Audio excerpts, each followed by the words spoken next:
بەڵێ ماوەی چەند ڕۆژێک دەبێت لە چەندین وڵاتی ئەوروپی چەندین چالاکی جۆراوجۆر ئەنجام دەدرێت بۆ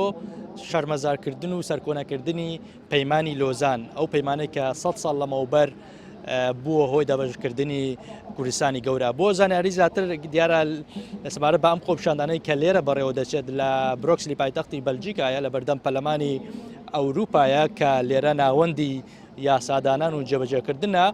میوانێکم لایە و ڕێخەری خۆپیشاندانەکەیە ئەچمە لای و پرسیاری زیاتر لێوەرەگرم. زۆر سپاس بۆ جەنابێت کاک زانکۆ بۆم باسکەیت کە ئامانجی ئێوە چییە بۆچی لێرە کۆبوونەتەوە لە بەردەم پەرلەمان. بله سپاس بۆ داهاتیاوەش بۆ هاتناوە ئەم لێدەرێ شەرمەزار دەکەن هەبوون ئەمە لێدەرێ بۆ شەرمەزارکردنا پەیمانە لۆزانەیە یا گۆبەری 100 ساڵی لە بەرامبەری گەلێ کورد هاتە چێکردن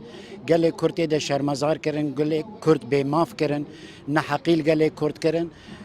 گەلێ کورد بێ زمان هشتن بێ چاند هشتن بێ دیرۆک هشتن ئەف پەیمانە قڕێژ لەسەر سەرێ کوردا کورد بێ وڵاتکردن ئەم هاتنە بشێوەیەکی شارستانی ئەم وێ دەرێ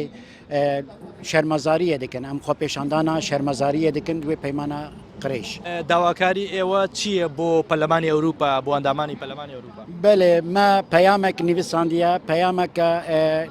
فەرمی مە دۆکۆمنت وەکە پرتووکە هەمژی وەکە رێزە دیمەنە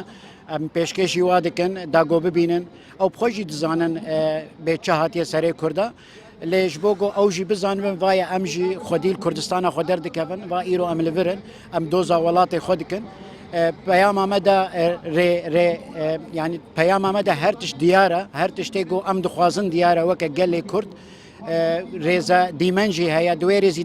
دیمەنێ دەژی چەند کۆنکوژیەک و هاتنە سەرێ کوردات تێدە دیارە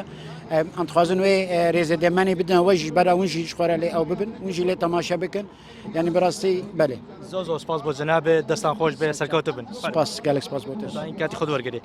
بەڵێ وەکو نوێنەری خۆپیشاندەران ئاماژەی بۆ کرد کە دیارە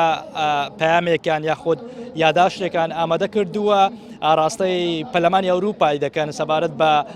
100 ساڵ تێپەڕبوون بەسەر پەیمانی لۆزان کە ئەو پەیمانەی کە بووە هۆی نەهامەتی بۆ گەلی کورد.